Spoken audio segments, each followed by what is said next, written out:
चलिए, स्वागत है आप सभी का इनोवेटिव कोचिंग सेंटर में। आज हम अपनी तीसरी वीडियो लेकर आ रहे हैं जिसमें हम बात करेंगे सोवियत प्रणाली क्या थी। लास्ट क्लास में हमने बात करी थी कि दो ध्रुवता का आरंभ कैसे हुआ था, और इस क्लास में जो हम बात करेंगे, जो सीरीज चलेगी चौथी या पांचवी वीडियो में आपको बता देंगे कि दो ध्रुवता का अंत कैसे हुआ था। तो कहानी हम बात करेंगे सोवियत प्रणाली से, फिर इसकी विशेषता और दूसरी दुनिया के देश, फिर बात करेंगे स्ट्रगल्स क्या क्या थे और कैसे इसका विघटन कर दिया गया, फिर शॉक थेरेपी क्या थी। इन सब टॉपिक के बारे में आज हम डिस्कस करने वाले हैं। तो सबसे पहले हमारा टॉपिक होगा वो होगा सोवियत प्रणाली क्या थी।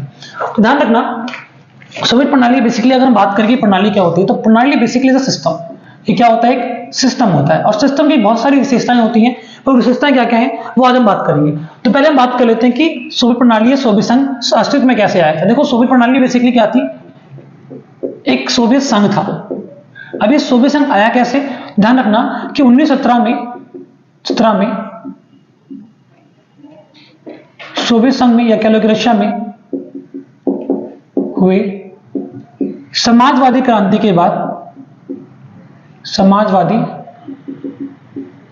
के बाद सोवियत संघ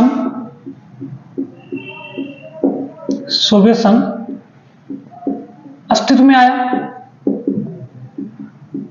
ठीक है, अब इसका मतलब क्या है?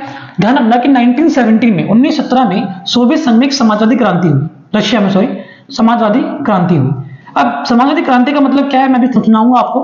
फिर उसके बाद क्या बना? एक सोवियत संघ बना। सोवियत संघ मतलब देखो एक संघ था, और संघ का मतलब होता है जब बहुत सारे छोटे छोटे देशों से मिलकर कोई एक संघ बनता है या फिर ग्रुप बनता है, देश बनता है, उसको हम संघ बोलेंगे। जैसे कि अगर हम बात करें, एक आप पढ़ोगे अमेरिकी संघ। इसमें क्या है? मतलब अमेरिका 50 राज्यों से मिलकर बनाया एक देश है। ठीक है, अब अगर हम भारत की बात करें तो भारतीय संघ यानी भारत में कितने हैं? 28 राज्य हैं। तो देखोगे आप कि किस तरीके से संघ का मतलब क्या है। ठीक है, छोटे छोटे क्षेत्र मिलकर जब एक कोई देश बनाते हैं, कोई एक ग्रुप बनाते हैं, उसको संघ बोलते हैं। ठीक है, तो सोवियत संघ भी ऐसे ही था। यानी कि 1970 में जब रशिया के अंतर्गत क्या हुआ था, एक समाजवादी क्रांति हुई थी, और इसी के तहत आगे चलकर 15 गणराज्यों ने मिलकर क्या करा? इस क्रांति के अंतर्गत या इस क्रांति के बाद 15 गणराज्यों ने मिलकर अपना एक संघ बनाया। उसमें क्या बोला गया था? सोवियत संघ। क्या बोला गया? सोवियत संघ। ठीक है, तो आज मैं पूछे सोवियत संघ क्या था, सीधा बोल रहा सोवियत संघ सामान्यतः 15 गणराज्यों का अपना एक समूह था। मैं आगे बात चलिए। तो अब ये क्रांति हुई किस लिए थी? तो यह क्रांति सामान्यतः यहां पे लिख सकते हो कि यह क्रांति सामान्यतः क्या हुई थी? पूंजीवादी व्यवस्था के विरुद्ध तथा समाज को समतामूलक सिद्धांत पर रचने की सबसे बड़ी कोशिश थी।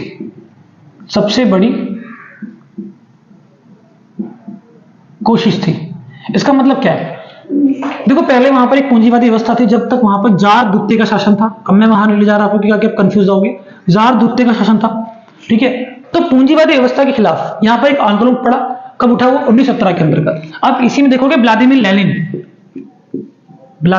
लेनिन, उनकी बहुत बड़ी भूमिका थी। इसलिए सोवियत संघ के पहले नेता के रूप में कौन आए थे? Vladimir Lenin. ठीक है, तो देखो यहां पर जार दूत्ते का शासन था, जो बेसिकली पूंजीवादी व्यवस्था को मानता था। किसको?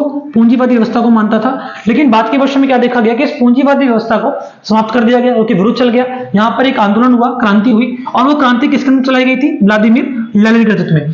तो उन्होंने पूंजीवादी व्यवस्था को खत्म करके समाज को समाजवादी व्यवस्था पर ढालने की सबसे बड़ी कोशिश की थी। आगे बात, यानी कि इसने निजी व्यवस्था, ये कह लो निजी संपत्ति के विरुद्ध व्यापक स्तर पर आंदोलन किए गए, और कह दिया गया कि समाज के अंतर्गत पूर्णतः नियंत्रण किसका होगा? सरकार का होगा। बस में आगे बात, इस बात को लेकर यहां पर बहुत बड़ी क्रांति की गई, और इस क्रांति के बाद ही यहां पर सोवियत संघ की स्थापना हो गई। बस में आगे बात। और देखो, पूंजीवादी व्यवस्था क्या थी मैं आपको बता चुका हूं लास्ट क्लास में। पूंजीवादी और समाजवादी क्या होती है। ठीक है, तो अगर आपको इसमें ना पता हो तो आप प्रीवियस वाली वीडियो आप देख सकते हैं कि पूंजीवादी व्यवस्था और समाजवादी व्यवस्था क्या होती है। बस में आ गया। अब आगे चलते हैं कि आगे क्या हुआ। तो इनकी अपनी कुछ विशेषताएं होती हैं। जैसे अगर हम बात करें कि राजनीतिक विशेषता क्या थी इनकी, तो यहां तक समझ में आ गया हो क्रांति कैसे हुई थी, ये क्रांति क्यों की गई थी। तो बेसिकली ये क्रांति निजी संपत्ति के विरुद्ध में की गई थी, तथा समाज को समतामूलक सिद्धांत पर रचने के लिए की गई थी। समतामूलक मतलब जहां पे सभी लोग क्या होंगे? समान होंगे। और जाहिर सी बात है समाजवादी व्यवस्था के अंतर्गत सब कुछ किसके नियंत्रण में होता है? सरकार के नियंत्रण में होता है, और यहाँ क्या होते हैं, सब बराबर होते हैं। बात में आगे बात चलिए। तो इसकी राजनीतिक व्यवस्था क्या थी, तो बड़े ध्यान रखना कि राजनीतिक व्यवस्था के अंतर्गत कहां पर, सोवियत संघ के अंतर्गत, सोवियत संघ के अंतर्गत एक पार्टी की प्रमुखता को अपनाया गया था।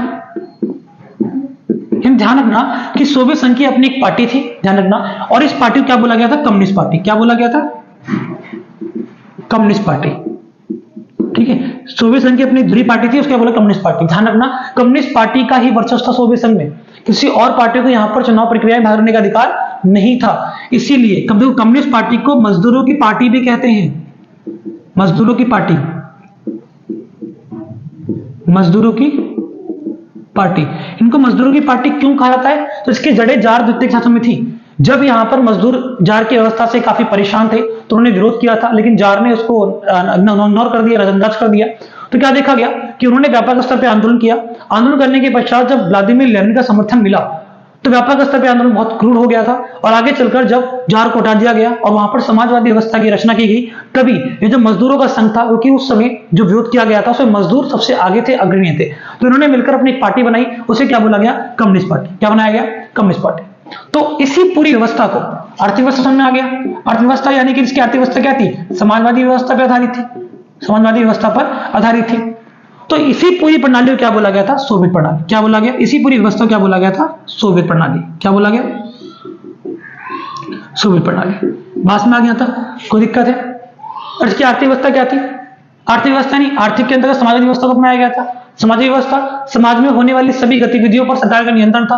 राजनीतिक व्यवस्था की विशेषता क्या थी, यहाँ पर इसकी एक पार्टी थी, और वो पार्टी कौन सी थी, कम्युनिस्ट पार्टी। समझ में आगे बात, चलिए। तो अब अगला बात करते हैं कि दूसरी दुनिया के देश किसे कहा गया था। ठीक है, चलिए बात करते हैं कि दूसरी दुनिया के देश कौन से थे।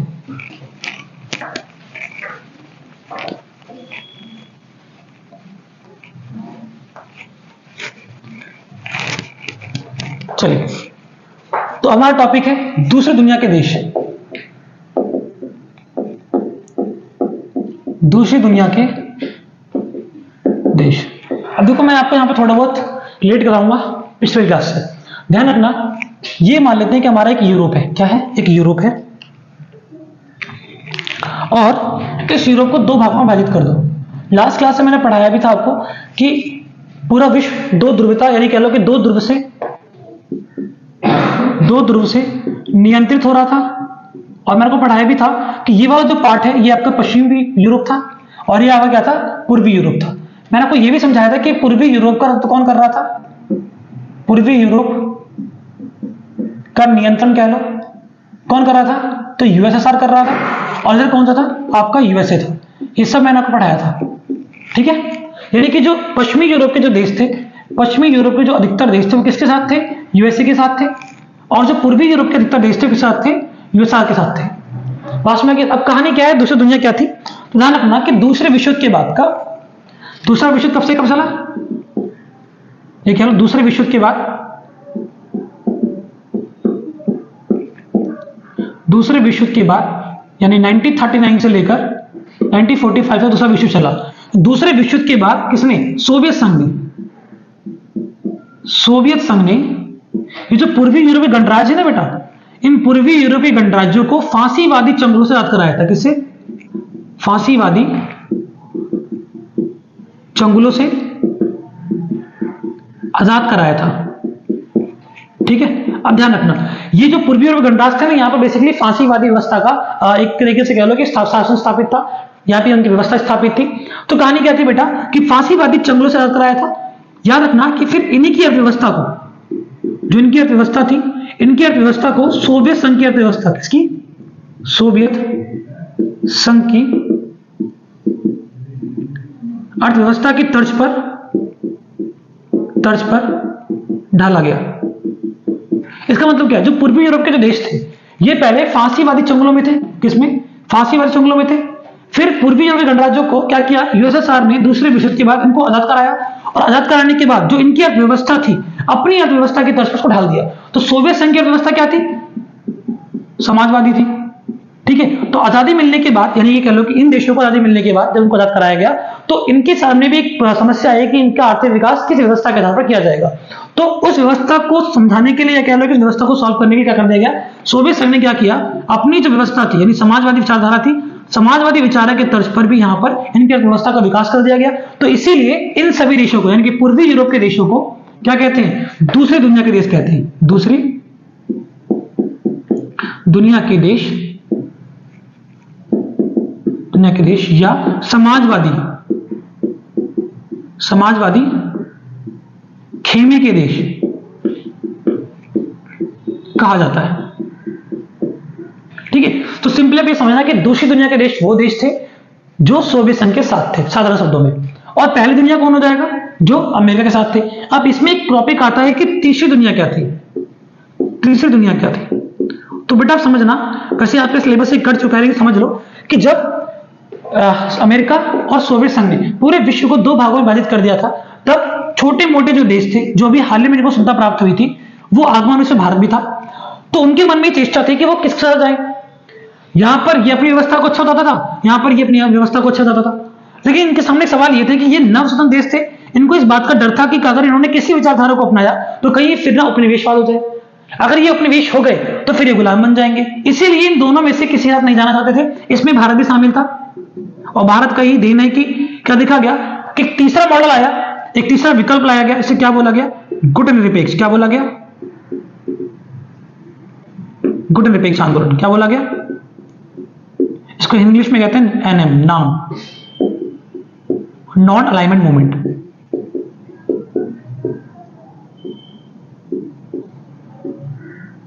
ठीक है, बस में आ गया।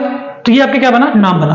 तो गुटनिरपेक्ष आंदोलन जो बेसिकली था वो क्या था, इन दोनों महाशक्तियों के खेमे से अलग रहने का एक तीसरा विकल्प। इसको साधारण शब्द में कहोगे क्या था, हमारा एक तीसरा विकल्प था। तीसरा क्या था, विकल्प था, जो समानता इस बात का प्रतिनिधित्व करता था ना तो हमें अमेरिका के साथ जाना है और ना तो हमें सोवियत संघ के साथ जाना है। इन दोनों महाशक्तियों से अलग रहने का तीसरा विकल्प क्या था, गुटनिरपेक्ष आंदोलन। और इन्हीं गुटनिरपेक्ष आंदोलन के देशों क्या बोला गया था, तीसरी दुनिया। बात समझ गए। अब देखो गुटनिरपेक्ष आंदोलन का स्थापना, ये सारी चीजें मैं नेक्स्ट वीडियो में बता दूंगा, यहाँ पे क्या सिलेबस में है नहीं, लेकिन ध्यान रखना इसके फाउंडर मेंबर है, भारत का बहुत बड़ा योगदान है। ठीक है, इसके 5 संस्थापक देश थे।